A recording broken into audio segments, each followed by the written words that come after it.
Welcome everyone to our Sunday evening Sutra and Dharma talk. Now, before we go into the Sutra discussion, I'll invite you to please join your hands to your heart center and repeat after me. Namo Fundamental Teacher, Shakyamuni Buddha. Namo Fundamental Teacher, Shakyamuni Buddha. Namo Fundamental Teacher, Shakyamuni Buddha. The unsurpassed, profound, subtle, and wondrous Dharma is difficult to encounter in hundreds of millions of kalpas. I now see and hear it, receive and uphold it. May we understand the true meaning of the Tathagata. Namo pure ocean-wide assembly of Buddhas and Bodhisattvas. Namo Amituofo Buddha. So last time we finished to the 36th vow, and today we'll look at 37th vow to 41st vow. So we can read out the sutra together.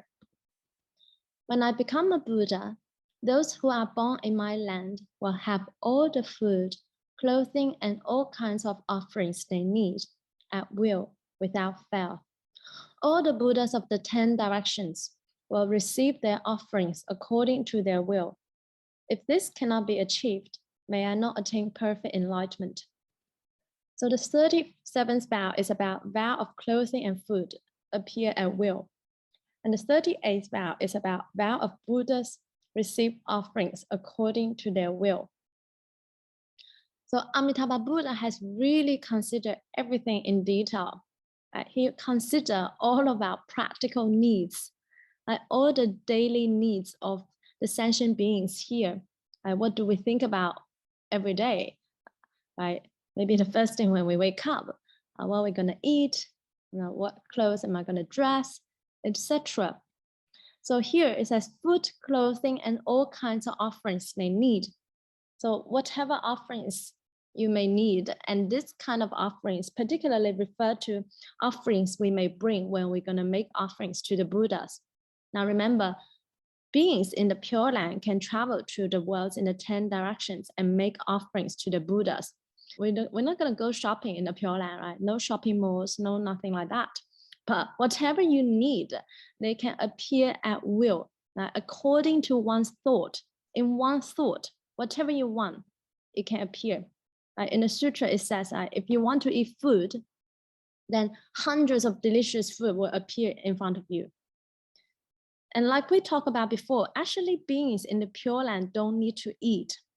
But why it talks about food here, eating and all that, it's because when we go there, when we first go to the Pure Land, we are not enlightened yet. We still carry our habitual tendency of eating. People in our world really think about eating a lot, right? Most people eat 3 meals a day or even more. A lot of time, we spend really a lot of time in food, making food, thinking of food, eating food. So when we go to the Pure Land, we're not going to get rid of that habit so easily yet. And most likely when you arrive in the Pure Land, you're like, wow, finally, I'm here. Oh, I feel like eating something. So we're going to still have this habitual tendency of thinking of eating when we go there. So that's fine. Amitabha Buddha has taken care of it. In case you worry, oh, there's no food in the Pure Land, what am I going to do? Would I be starving? No such thing. So when the food appear in front of you, and you don't need to cook for them, you don't need to go for grocery shopping, no need to cook, etc. They will just appear automatically in front of you, at will, whatever you want. And just by looking at them, you will feel full. It's the thoughts. Remember, the bodies, the kind of bodies we have in the Pure Land, it's not like this vulnerable physical bodies that actually need food to sustain us. We have pure bodies like that of Narayana, like Amitabha Buddha. With that kind of bodies, you actually don't need to eat any food. Right? So just by looking at that, you will feel full. It feeds your thoughts of the habits of eating. Right? So this kind of vow is really for us sentient beings here, sort of in the low dimensional existence, even heavenly beings in the form realm. From the sutra, the Buddha told us, heavenly beings in the form realm already, they don't need to eat. So the higher the level of heavenly beings, the less desire one has, and the less desire for food. In the desire realm, heavenly beings, they will still eat, but the higher the level of desire realm one goes, also less need for food. And in the form realm, already no need to eat. So this kind of vow is really for us sentient beings here, where we really have strong attachment to food. And in our world, even people with pure mind, they also need less food. So not only Amitabha Buddha has thought about food, really taking care of that. And then you may be like, what if I want to eat steak, meat, etc. So whatever you want, it can appear in front of you. But most likely you're not going to eat it. Just by looking at them, you will already feel full. You don't need to eat. Of course, if you like to eat, you can still eat. After that, you don't need to wash dishes. No need to go to toilet or anything. Really, the kind of a living of beings in the Pure Land, we cannot imagine. It's not comparable to what we currently experience as our everyday reality. And same as clothing.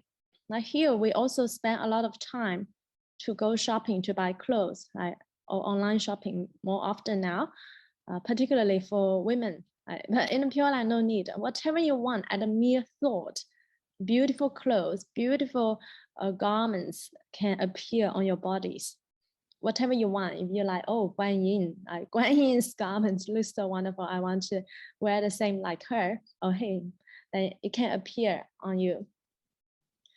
And you may see, why when we see the image of Amitabha, right, it doesn't look like with so many varieties. It's because of Amitabha Buddha knows that we are attached to form here.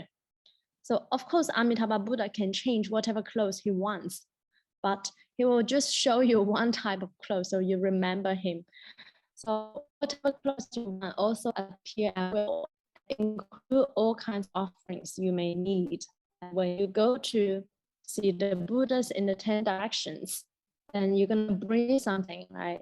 In our world, when we make offerings to the Buddha, usually maybe we'll buy some flowers, we'll buy some candles, lights, all kinds of offerings we can buy. In the Pure Land, at the mere thought, you can have, and you can go and make offerings to the Buddhas in the 10 directions. And people may wonder, in the Pure Land, if we don't need to eat, we don't need to sleep also. No need to eat, no need to sleep, no need to work, no need to go shopping, and there's no family, relatives, that kind of thing, that kind of relationship in the Pure Land, because we are born from our lotus. Our lotus is our parents. So what do we do every day? It seems like all the activities that will consume all our time every day, like 24 hours, most of the time, we will spend on all these things, right? Food, clothing, hanging out with friends, etc. So what would beings do then in the Pure Land? So what they do is they make offerings. Every day they travel to all the worlds in the 10 directions and make offerings to the Buddhas. Talking about interstellar travel and beyond, this is so much more advanced than just sort of an interstellar travel, or travel to different planets and galaxies. Beings in the Pure Land, not only they can travel to just whatever planets and galaxies they want, whatever worlds they want, they can enter into all kinds of dimensions, like all these 6 realms and beyond. And remember, in one instant, at the mere thought, really inconceivable, the kind of spiritual powers beings in the Pure Land have. We cannot imagine the kind of lifestyle of beings in the Pure Land. So that's why we need to study all these great vows to truly get glimpses of the kind of lifestyle, the kind of life beings live in the Pure Land. Otherwise, if you only know the 18th vow, most people, when they know about Pure Land Buddhism, that's all they know, the 18th vow, that's it. They don't know anything about Pure Land. They may think, life in the Pure Land may be just like life here in the Saha world, maybe just a little bit better, maybe just like life in the heaven realms, etc. And just wrong understanding because they have not studied the sutras properly, and they have not really studied all the 48 great vows, the Pure Land Sutras, to get a complete and comprehensive understanding on actually the life, the beings, how they live in the Pure Land. And when we know all this kind of benefits, we should really aspire, I should really vow to seek rebirth to the Pure Land. Really inconceivable. We cannot even imagine, even if we may have some glimpses, like all these great vows are just to give us a bit of taste of how people live there in the Pure Land, how beings live there in the Pure Land. But we actually cannot truly understand unless we get there. Because whatever we think, we may only think of our standard here. For instance, when it says clothing, when it says food, the kind of offerings, we may just think of like the similar things we have here. But what the Pure Land has is just indescribable, like ineffable, inconceivable, unimaginable. We have to go to experience for ourselves.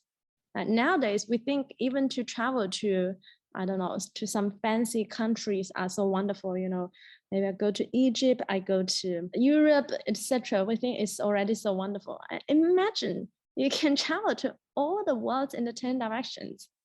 At a mere thought, not only that, you can make offerings to all the Buddhas. Now we cannot even see any Buddha in our world, right? Shakyamuni Buddha, we already missed when he was here. We could not even see any Buddha, and we cannot even travel to the moon, let alone to say other worlds in the 10 directions. Can you imagine? Like, this is so incredible. Every day I can't wait to go to the Pure Land. Really, every moment I can't wait to go to the Pure Land. Some people may be like, oh, I don't like to travel. I hate flying, etc.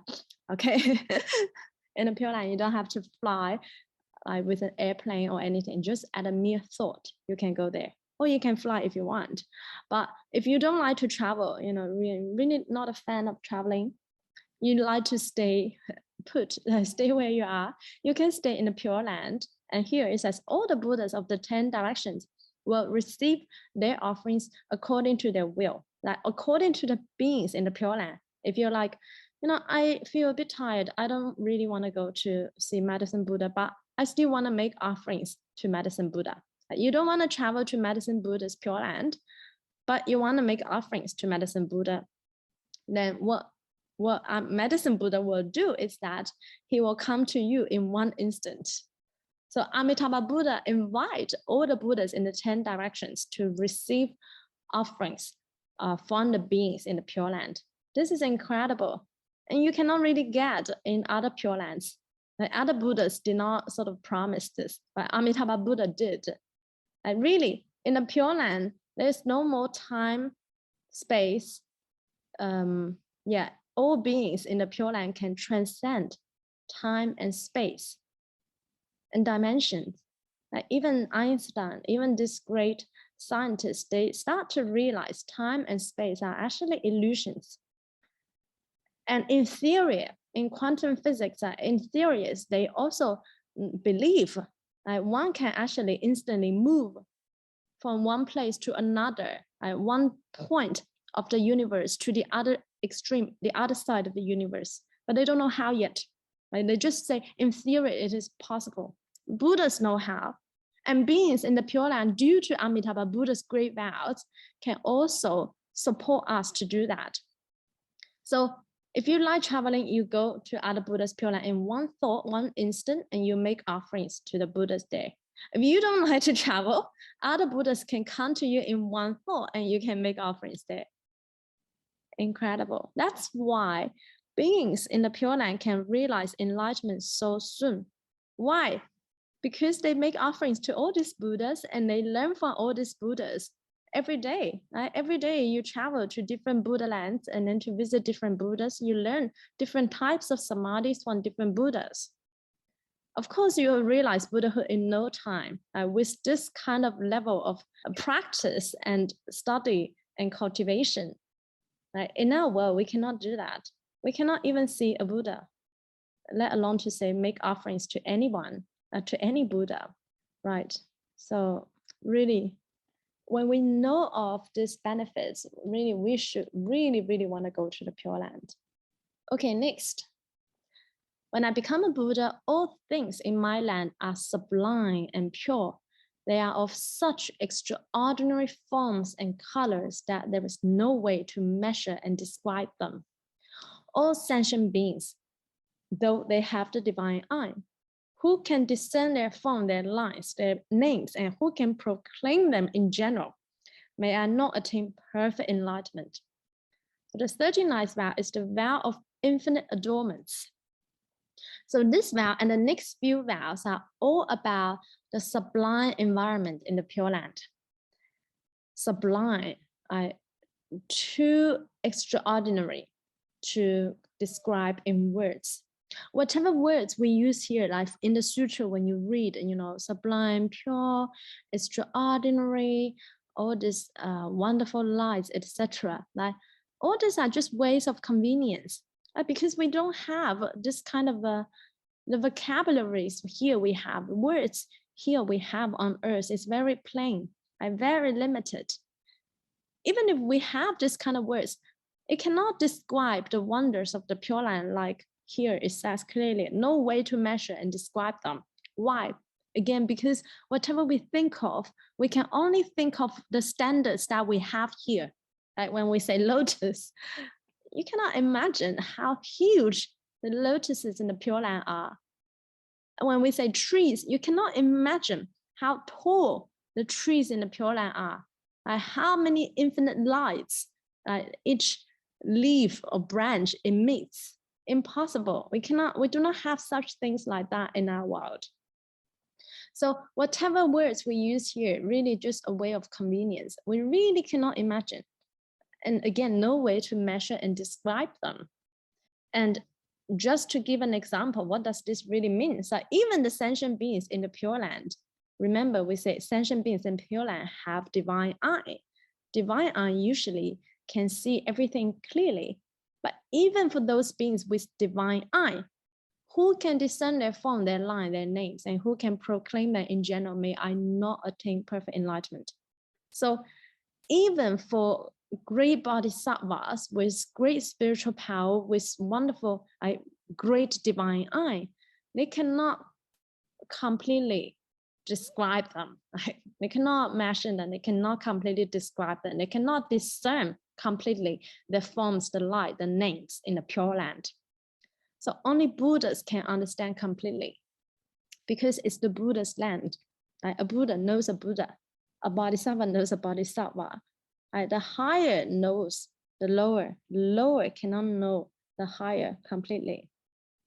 And for instance, just an example, like the lotus in the Pure Land, from the sutra, it describes each lotus with 84,000 petals. How many petals the lotus in our world have? I don't know, maybe 10 or less. And the smallest lotus, each petal has 84,000 lines, like grains, lines. Each line can emit 84,000 rays of light. And each line can shine to all the beings in the 10 directions. And in the sutra, it tells us that the smallest lotus size is about half yojana.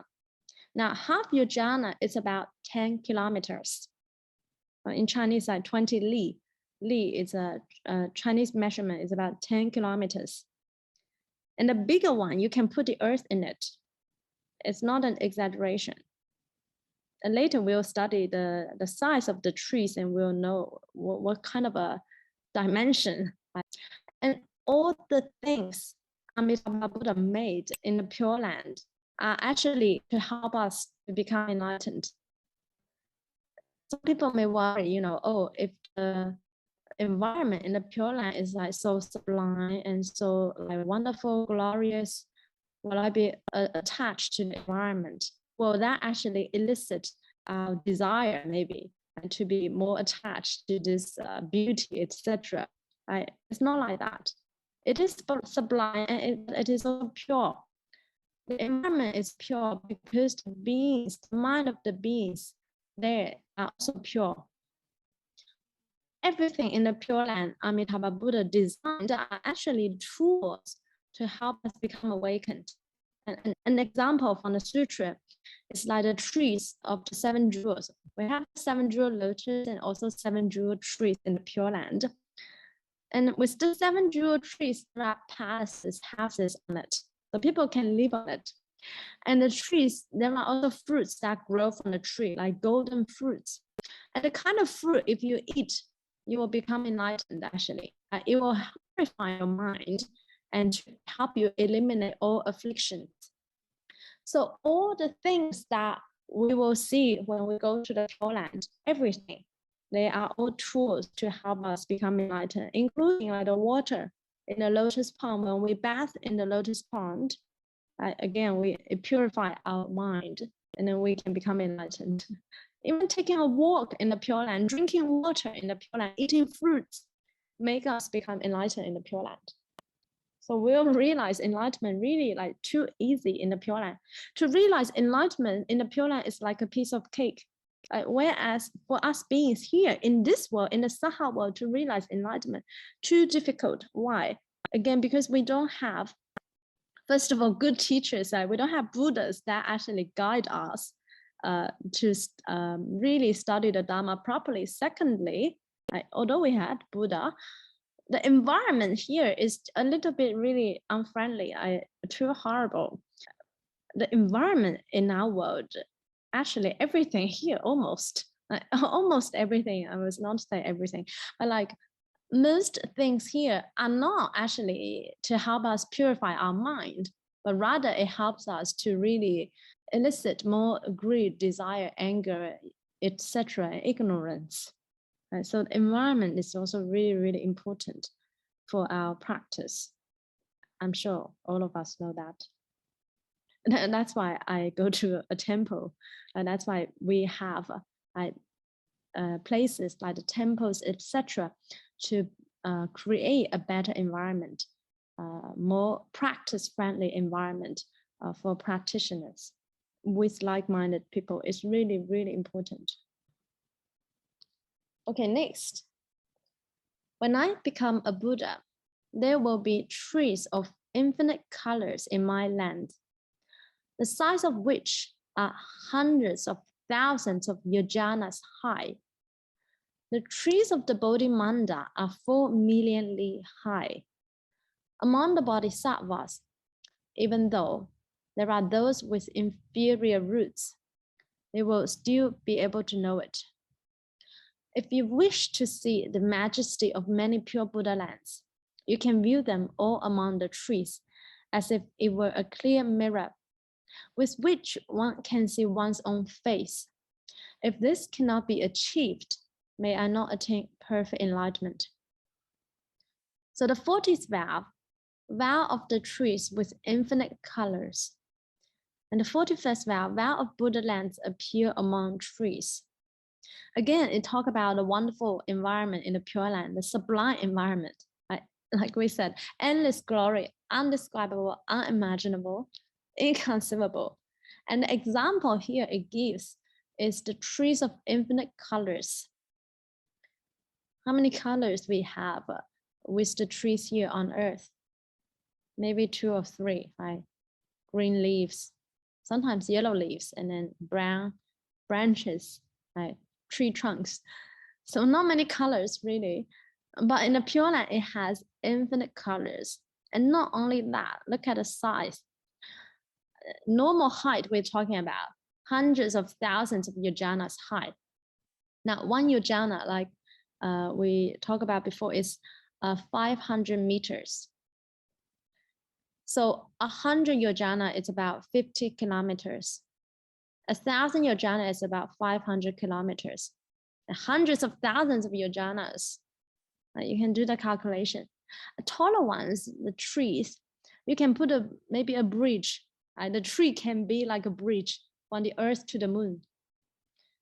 When we go to the Pure Land, you may think, oh my God, my Buddha, right? The trees are so high. from our perceptions, from the beings here in the Saha world on earth, it's a little bit like little ants or little insect that seeing like really huge trees in the forest and a really big forest with really, really big trees. Right? And to the ants, it's like, wow, so incredibly huge, cannot even see. But beings in the Pure Land are also extremely tall. Now from our perception, we may think, wow, it's such a tall tree. But when we go to the Pure Land, it's actually normal because you are also very tall. From the Visualization Sutra, it tells us that the height of Amitabha Buddha, like, get ready for this. I'm not so good at math, but I'll try. Like 60 trillion Nayutas of yojanas, like Ganges sands. Okay, we cannot even think of what does that even mean. So Nayuta, it can mean 100,000, right? Or 1 million or 10 million. So it has a few different translation of Nayutas. Let's say it's maybe just 100K, 60 trillions times 100K of yojanas. So yojana, like we already talked about, 500 meters, one yojana. But how many yojanas? Yojanas like Ganges sands, and you cannot count. It's just, it cannot count, uncountable, at the height of Amitabha. And we will be more or less like that. Actually, we'll be shorter than that, but not too much shorter. So beings in the Pure Land are extremely, extremely tall. So when you see those trees, hundreds of thousands of yojanas high, you will think, oh, it's actually normal when we are in the Pure Land, like when we see trees here. So don't get freaked out. I don't think that you will be like little ants and then with like this huge trees. So why is everything in the Pure Land so vast, so massive? Why? Because the Buddha's heart is vast, extremely big heart. Buddha's heart is the entire Dharma realm, and the entire Dharma realm is the Buddha nature. It's the heart of Amitabha. And why we are so small here? Because we have small, narrow-minded mind. Because we forgot our real nature. We forgot our true Buddha nature, which is really infinite light and life, infinite space, infinite everything. Our mind, if you want to realize Buddhahood, then we need to expand our mind tremendously, to the extent that it can encompass the whole of the Dharma realm. That's the heart of Amitabha. Why? That's the space of the Pure Land. Why the Pure Land is infinite, it's boundless. It's in the entire Dharma realm. The Pure Land is also here, but we can't see because we are so much trapped in our narrow-mindedness. And we're trapped in this, so we cannot break the dimension to see the Pure Land in the here and now. Okay, let's put it in this way. So our Earth, planet Earth, is really like a fine mote of dust in the galaxy. I have this image here. And the Milky Way, we're here somewhere in the Milky Way. We cannot see Earth actually. It's just a dot. You cannot even see this dot actually. Fine mote of dust. And this Milky Way galaxy is again fine mote of dust, right? Here an image says, the largest galaxy in the observable universe has 60 times the diameter of the Milky Way. And the observable universe is also most likely to be like a fine mote of dust amongst all other universes and multiverses. It's not surprising. In the sutra, the Buddha told us a long time ago, actually, in the Avatamsaka Sutra, the Buddhavastasanga Sutra, the whole name, in Chinese, 大方广佛华严经. Right now, currently in the temple, we're not starting like reading this sutra every day. And when you read this sutra, you will be so amazed. Your mind will be so blown off just to see like how many different worlds that the Buddha described in the sutra, in the 10 directions, all these different Buddha lands, all these different Buddhas, all types of existence, all different types of worlds. So incredible and with so great details. I highly recommend if you're interested. You can Google it afterwards. I think the legendary translator, maybe Thomas Clary, had translated some parts of the Avatamsaka Sutra. So you can Google that. I think he did a really good job in translating. And there is just so many names of all different worlds, world systems, in the 10 directions, so many Buddhas. Incredible, inconceivable, really. That's the Mahayana domain. And it's really not easy to encounter this. When you have encountered Mahayana Buddhism, what you have really encountered is the truth of life and the universe. There are many truth seekers on earth that I know, I see, but it's difficult for them to encounter Mahayana Buddhism. If they were to really find the truth, even if they encounter Buddhism, maybe they can only encounter maybe Theravada Buddhism, or not the really highest teachings of Mahayana Buddhism. Or they may encounter Chan, but it could be like very shallow Chan. And then they really need to encounter sutras like the Avatamsaka Sutra, like this kind of sutras we are talking about, to know the truth of life and the universe. Really, this kind of sutra will blow your mind away. Go and read the Avatamsaka Sutra if one has time. And you will see in the sutra, the Buddha already described even the different types of the worlds. Like for instance, the shape of the Milky Way galaxy, Buddha already said that in the sutra. He did not call it that Milky Way, but he described the shape really clearly, and also describe different shapes of different galaxies very clearly. And if we compare that from the sutra to the images taken by the NASA about different types of galaxies in the universe, in the observable universe that they can currently see, very limited actually, it's very similar to what the Buddha had already said. And the Buddha did not use any telescope or anything, right? Because the Buddha's mind is the whole of the Dharma realm, infinite, boundless, infinite light and life. And that's the truth of actually the essence of who we truly are. This is incredible, really hard to believe. Even a little ant, can you imagine? Isn't this little ant has Buddha nature? A frog has Buddha nature, which means that we all have this infinite potential within us, that we can all realize infinite light and life. But how many people dare to believe that? Dare to even think that we actually have the ability to realize the infinite potential? It's really so difficult for a lot of people to accept this, because we are very much trapped in this low dimensional existence, right? In this physical body, in this really mundane existence. So yeah, that's why when the Buddha realized enlightenment, what he said, the first thing, this is so incredible. Wow, every being has Buddha nature.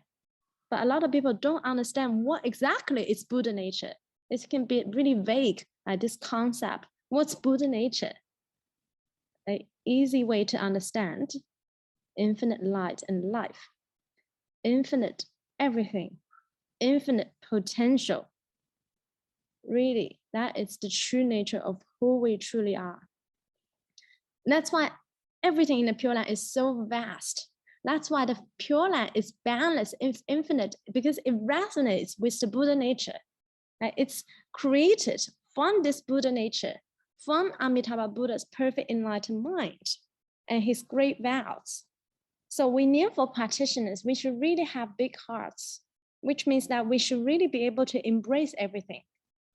And we should not be sort of calculated or be selfish in our everyday life, or judge others. Other people do this, they're wrong, etc. Right? Even people are wrong. We're all wrong. People just are ignorant here. So what we try to see the Buddha nature of them, and we should try to have big hearts to embrace everything. I remember the practices and vows of Bodhisattvas and Amitabha, right? To respect all Buddhas of the 10 directions, past, present, and future, which means to respect all beings, because all beings have the Buddha nature. When you can remember that, even just the first great vow of Samantabhadra, it's so practical. Just remember that. And maybe in your day, you may encounter some people that really make you feel angry, etc. And remember, they're also Buddhas too. Just future Buddhas. Just maybe asleep Buddhas, but they have the same Buddha nature. And we should also respect them. We should have a big enough heart to accept everything. So Nianfo practitioners should also really, when we Nianfo, we should remember this. I will remember Samantabhadra's vow, remember all beings, Buddha nature, remember that all beings, in essence, we are all Amitabha Buddha, actually, a Buddha nature. And that's the Chen Nianfo of Samadhi. From the Chen practitioners, what they try to do is to realize the Buddha nature, which is also Amitabha Buddha, infinite light and life. Of course, it's difficult in our world because we really don't have such big hearts. We don't have much tolerance to a lot of things and people. But Nianfo practitioners, if you don't want to have many afflictions in your life, then we really need to try to expand our mind and try to see the Buddha nature in all beings and to respect all beings. In that way, it can really help us reduce a lot of really unnecessary afflictions and arguments in our everyday life. Try to embrace everything. Okay, so here it gives a particular example of the trees of Bodhimanda. What's Bodhimanda? Bodhimanda, Bodhi means awaken. Right? Bodhimanda is the place where the Buddha expounds the Dharma. And here we're talking about Amitabha Buddha's Bodhimanda in the Pure Land. There are also trees in the Bodhimanda, like we have here also in the Saha world. The Bodhimanda, the trees is the Bodhi tree where the Buddha sat under the tree to realize enlightenment. That is also Shakyamuni Buddha's Bodhimanda. But here we're talking about Amitabha Buddha's Bodhimanda in the Pure Land, and the trees of that Bodhimanda, the size of which are 4 million li high. And we talked about li before, right? So li is like a Asian Chinese measurement. And we use it nowadays too. So 4 million li is about 2 million kilometers. And I just did like a quick Google search. Like the tallest mountain in our world, I hit the Himalaya, is about 8.8 kilometer, right? Compared to 2 million kilometer. Just talking about the trees in the Pure Land in the Bodhimanda. And the Earth's diameter is about 12,742 kilometers. And the distance from the Earth to the Moon is about 384,400 kilometers. Now, 2 million kilometers compared to the distance from the Earth to the Moon, it's over 5 times of that. Right? If you put the trees from the Earth to the Moon, it's much, much longer than that. And the size of that tree, you can already travel from the Earth to the Moon like 5 times. So incredible. And what's more, the function of the trees really have a lot of functions in the Pure Land. Right? Not only is so tall, or here it also says, among the bodhisattvas, even though there are those with inferior roots, and maybe like us when we first go there, if we end up in the lower grade, right, maybe with less good roots, right, they will still be able to know it. So which means that you can still see the the height of the trees. If you wish to see the majesty of many pure Buddhalands, if you wish to see all the worlds in the 10 directions in another world, because all the worlds have Buddhas teaching there. When we say Buddhalands in the sutra, we mean the teaching range of the Buddha, or it can also mean the Pure Lands that the Buddha created. So you can view them all among the trees as if it were a clear mirror with which one can see one's own face. Okay, so another really wonderful, incredible function of the trees is that we can view all the worlds in the 10 directions among the trees, like a mirror, like a clear mirror. How clear is this? Yeah, you can see your own face. The mirror is very clear. So it's not blurry at all. Right? The reception is extremely good. If you want to see your family, like when you go to the Pure Land, you're like, oh, but I really miss my grandson, right? You can see your family, your friends and relatives, right? Just all the beings, whoever you want to see, really clearly, like you see your own face when you look into the mirror. It's that clear.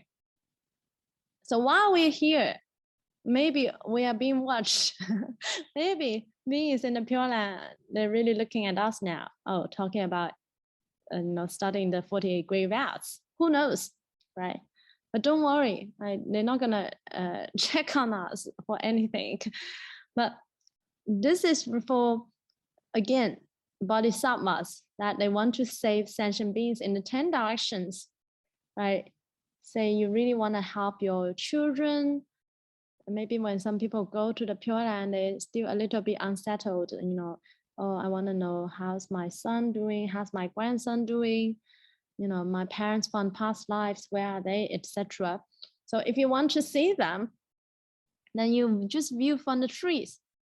And there's no need to use mobile or internet, etc. Really, just highly advanced technology in the Pure Land we're talking about there. Just by merely looking at a tree, at a mere thought, you can view them very clearly. This is really incredible. And if you know about this, then you can really let go of your worries, your concerns. Sometimes people, they don't want to go to the Pure Land because they think, oh, but I'm worried there's no one taking care of my grandson. I'm worried my son, my children, my daughter, they're still quite young. If I go to the Pure Land, who's going to take care of them, etc. So they have these worries, these concerns. It's understandable, particularly for parents or grandparents. And remember, we had some rebirth cases where the Taiwanese grandma, every time when she saw Amitabha Buddha twice coming to receive her, but each time she thought about her grandson. So she did not go. Only the third time she finally let go. But if the grandma had studied this sutra, then she could just let go the first time. Because if you really want to help all the beings in the 10 directions, help your own family, your friends, your relatives, then what you need to do is really go to the Pure Land first. Then you can help them just in any way. Now, even if, say, we want to help someone, we do not have the ability. We really cannot help a lot of people here on earth. Even if we have the heart, maybe we have the bodhicitta, maybe we have a little bit of compassion that we want to help others, but we don't have the abilities. And what can you help with your limited abilities? So first we go to the Pure Land, and then we can check on everybody to see how they're doing. Also see, and with all these great spiritual abilities, you can appear in whatever ways you want to help them. You can travel in one instant back and forth to help them. Too easy. That's why we need to go to the Pure Land first. The trees in the Pure Land are just incredible. There are 2 whole chapters in the Infinite Life Sutra that are just about the 7 jewel trees. I will talk about before how just by eating the fruits from the tree, one can become enlightened. And then now the trees can also help us to see all the worlds in the 10 directions and really clearly. Again, all these tools are designed for bodhisattvas to best help sentient beings in the 10 directions.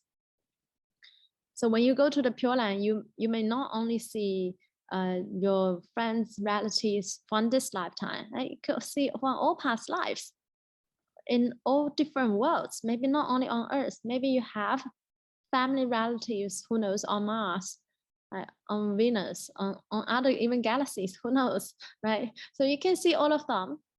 And then you can clearly also know when they're ready to receive the Dharma, when their good roots are mature. And then you can appear in front of them to help them. in different ways. So this is just incredible. That's why we really need to go to the Pure Land if we want to help others. And many people, they say, oh, I want to help other people, so maybe I don't want to go to the Pure Land. I just want to stay in the Saha world.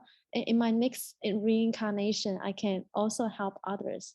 And just this wishful thinking, right? You cannot guarantee, there's no guarantee in the cycle of reincarnation. Remember, even we talk about great Chan masters who they may thought they're enlightened, they could still fall in their next reincarnation. Really not much ability.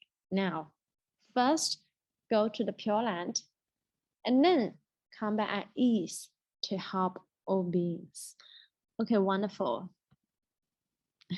So one of my sort of pastime or hobby, one of my hobbies, if I have some free time, is really to look at images like this or videos like this, really with a lot of different galaxies, world systems, universe, etc. I really love looking at images and videos like this. And I think I uploaded a few on YouTube because by looking at this really help us expand our mind. All these trivial matters that you may be bothered or by some people, etc. in your daily life. And when you see this, when you remember, you are actually going home, you are going to the Pure Land, then you can really let go of all your worries, all your concerns, all your troubles. Okay, great.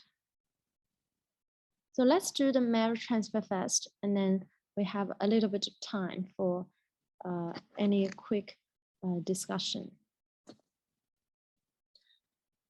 So please join your hands to your heart center.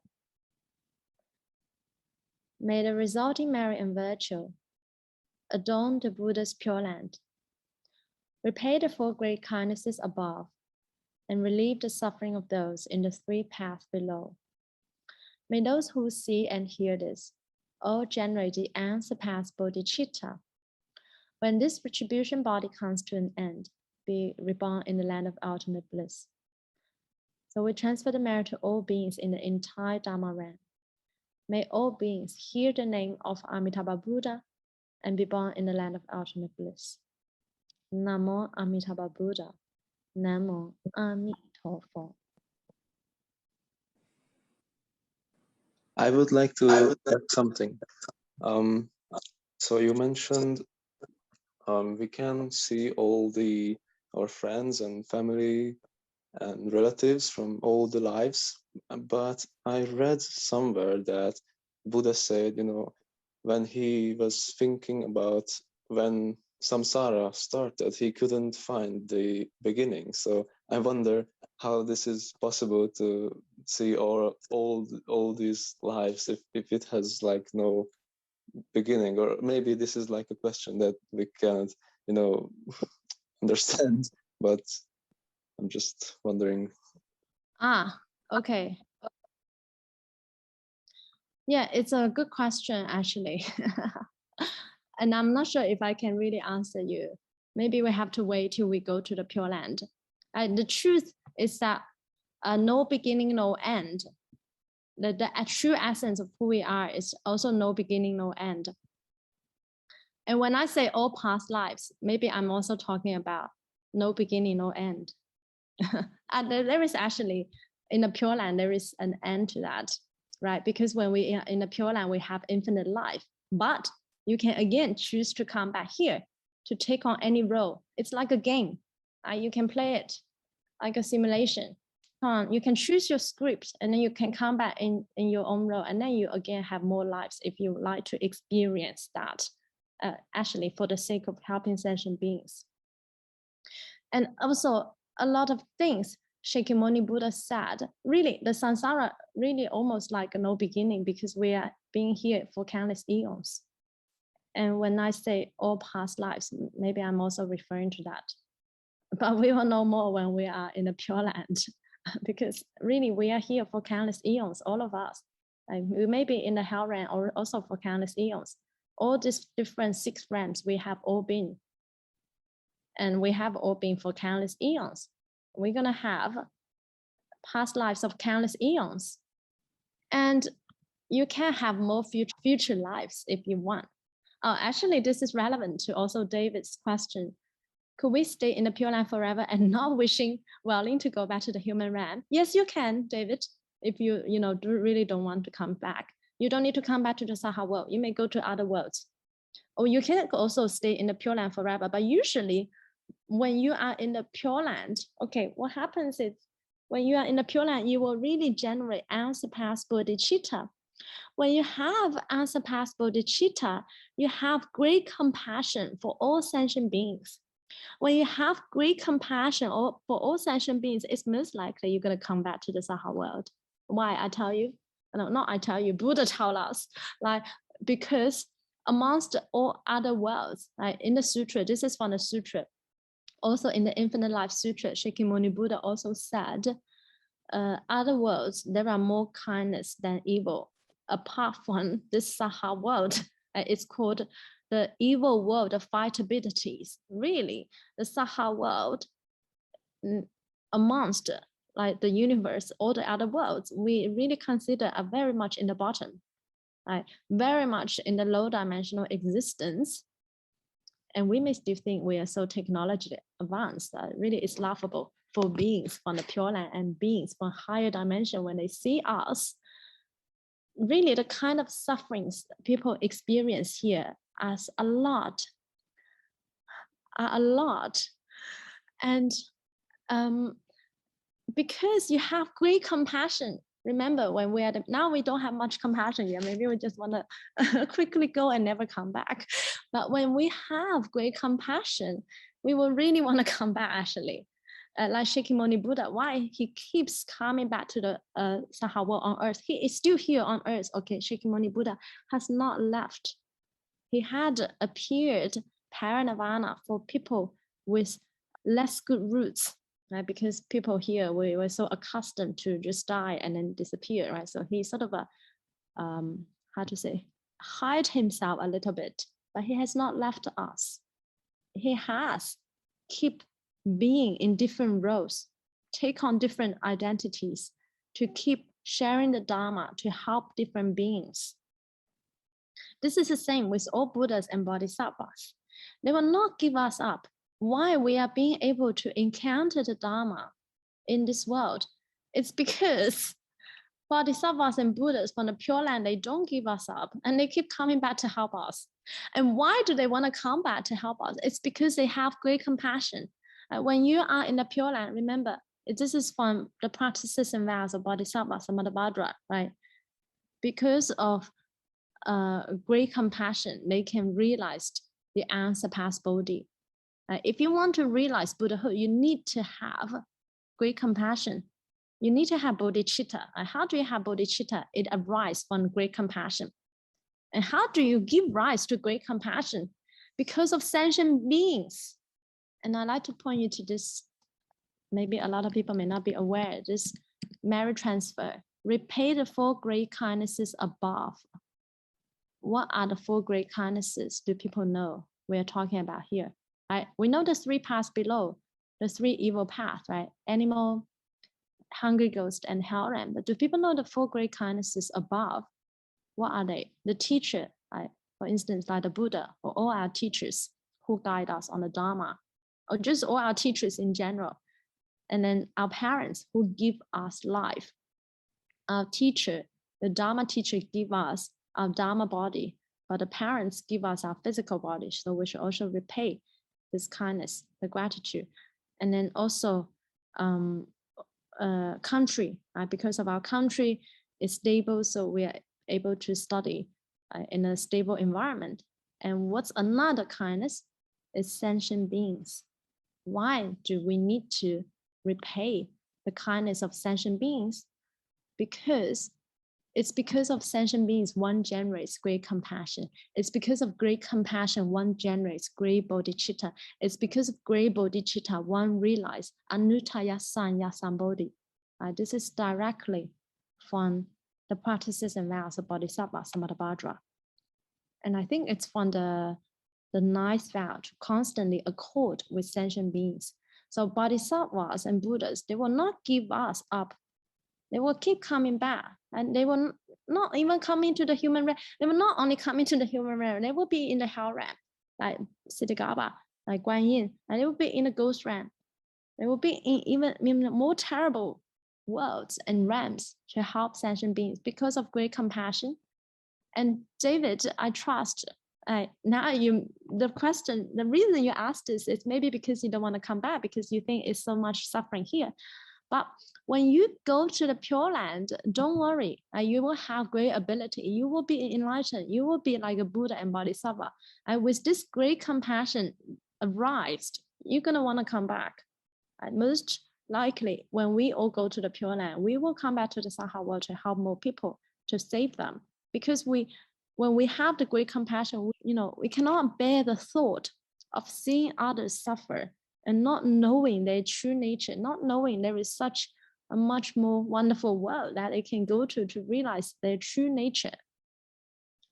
Yes. But to answer your question, if you want to stay in the Pure Land forever and not want to come back, you can. But most likely you're going to come back because you will be a great Bodhisattva, you will be even a Buddha. And because of great compassion, you will come back. And when you come back, don't worry, you will not suffer. You may perform like you are suffering like others, like a performance, like a show, to put on a show so you can relate to the beings here. But in essence, you're not affected because you're already enlightened. You have great abilities. I hope that makes sense. And then Chen Min Face asked, Jiawen was seeing how our loved ones are doing in the Saha will cause attachment to arise. No, because you will be enlightened already. Remember, in the Pure Land, eating the fruit from the tree make you purify your mind.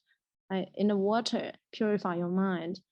Quickly you're enlightened, and then you will not give rise to like sort of emotional attachment, etc. Not possible. Because when you're in the Pure Land, you'll realize, well, all of a sudden you have so many loved ones in all the worlds, maybe. Not only the loved one that you're currently attached to, maybe in your little family. And when you are in the Pure Land, all of a sudden you realize, oh, all the past lives are so messy. You're not going to have this emotional attachment to any particular person. But what you're going to have is great compassion for all beings, and you want to help them. And maybe you want to first help those beings with stronger karmic connection with you. Because of the past karmic connection, they're more likely believe in what you say. Like each bodhisattva, each Buddhas, they all have certain kinds of beings that they are karmically related to, like more stronger attachment. For instance, maybe they were your past life parents, and then you see, oh, now they're ready to receive the Dharma, and then you go. And then when they see you, they will feel so close because you will be their son, maybe for the 10 past lives, who knew? So no sort of a normal emotional attachment, but great compassion and want to help all sentient beings. Okay, Alexis asked, please clarify what a sentient being is. Master Shenyan said, it's a being that will flee in order to save its life. Will you please elaborate? Thank you. Really? A being that will flee in order to save its life? So from the sutra, sentient beings are those with like emotions that can feel, for instance, feel pain, feel suffering, feel happiness, feel, with senses, sentient, also with conscience, like us, like humans, also like animals, many types of beings that we see here in our world, insects, etc., also sentient beings. But what are non-sentient beings? It's compared to non-sentient beings, such as trees, plants, mountains, rocks, metals, like all this we call, from the Buddhist perspective, non-sentient beings. In that they don't have the senses of feeling pain, feeling suffering, different. And then some people may be like, but plants, plants can, according to some scientists, they can measure, they actually, will feel pain if you cut them. So how can they be unsentient? Okay, so plants can feel pain if there are spirits attached to it. Okay, and many plants have spirits attached to it. Also trees, especially old trees, like tall trees, they have tree spirits that attach to it for longer. It's like they inhabit themselves on this tree. So if we were to cut a tree, although it's non-sentient being, most likely there are many spirits attached to this, and then we should let them know. Say hello in advance and give them a bit of warning and tell them to move. But maybe we cannot communicate with them. Yeah? But people with maybe more spiritually advanced, they can communicate with the spirits. Also spirits attached to flowers, attached to non-sentient beings. So sentient beings are beings with emotions that can feel the pain, feel the suffering, feel happiness, etc. Non-sentient beings are beings without emotions, but non-sentient beings, they could also be spirits that attach to them. And it is those spirits that attach to them that may feel pain, suffering, etc. But those spirits, they can also move to other non-sentient beings. You can read also the Siddhagarbha Sutra that talks about, all different types of spirits that attach to like mountain, trees, and all this. They have a lot of spirits attached to them. Okay, Vincent said, I think without ability to be Buddha or compassion for sentient beings, I think our rebirth is limited because it's not in accord with the Buddhas. Now it may be difficult for a lot of people to actually have compassion for sentient beings. But we can first go to the Pure Land. And when we are in the Pure Land, we will definitely have great compassion because of the environment and the teachings that we will be received there. Actually, a comment by Benjamin. I have a thought that even if it wouldn't be true that all sentient beings has Buddha nature, we should still have infinite compassion because that is glory. Okay, wonderful. But it is true that all sentient beings have Buddha nature. Yes, wonderful. Okay, so Shani Ann says, so there are bodhisattvas and Buddhas in this world and we don't know it? But I heard about a master that considered himself as Buddha. I asked because there's a temple of this school. I used to go and pray Guan Yin, but the nun used to teach me that his master is a real Buddha. Okay, so many Buddhas and bodhisattvas are in this world, okay? A lot, countless. And yeah, most likely we don't know. But also some people, they could also consider as bodhisattva, if they have this quality. But what could be a little bit suspicious maybe is if one self-claim they are Buddha or bodhisattva. Right? This, first of all, would generate doubt. Second of all, if you are a Buddha, you will not think you are a Buddha. If you are a true Buddha, you will not think you are a Buddha. If you are a true bodhisattva, you will not think you are a bodhisattva. Even an arhat will not think he's an arhat. Why? Because they have non-self. If there's no self, who is this I that think I am the Buddha, I am so enlightened, I'm so amazing, I'm wonderful. This is from the Diamond Sutra. Some people in our world self-claim they're enlightened, right? We know some masters out there will quote, the Buddha had told us clearly in the Diamond Sutra, if you are truly enlightened, you will not think so, okay, let alone to say self-claim. Because if you think you are enlightened, this is a problem, this is problematic. Who is this I? Think, who becomes enlightened? First criteria of enlightenment is non-self. You're no longer attached to the ego identity, which means that you will no longer have this I, this me. So you will not even think, oh, you are enlightened. Other people are not enlightened. You are better than others. There's no such thoughts like that. If you're truly enlightened, what you will be like is that you see everyone as a Buddha.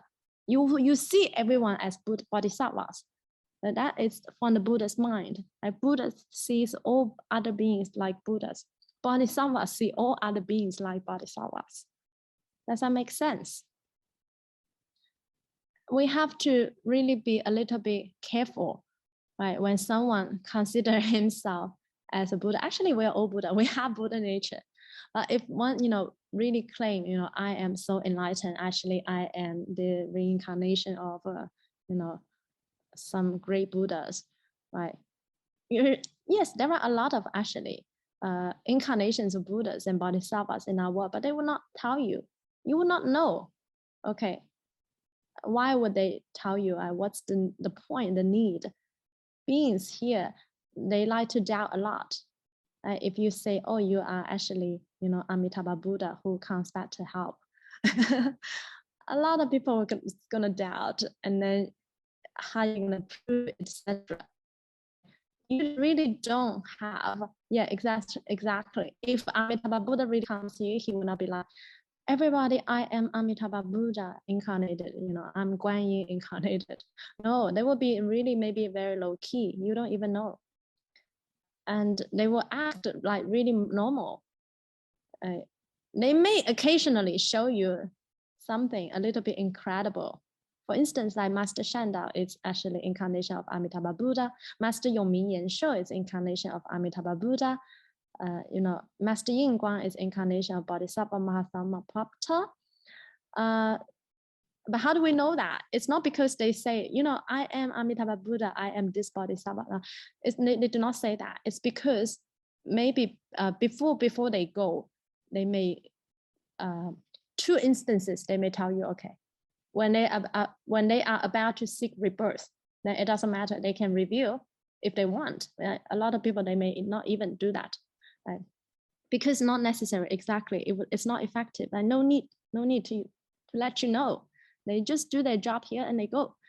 But occasionally they may reveal their identities just at the time of rebirth, because they're going to go anyway. So it doesn't matter. They're not going to bother. You're not going to bother them afterwards. So it's fine. They can let you know. And then they go. Or then maybe in your dreams or in some other instances, they may demonstrate some kind of really extraordinary abilities. And then after that, they may just seek rebirth. Like Master Yongming Yanshou, right? Once his identity has been revealed, then he go. And then a lot of this we know because, not because they tell us of self-claim, right? But because of some special instances. Yeah. So we just need to be aware when people self-claim.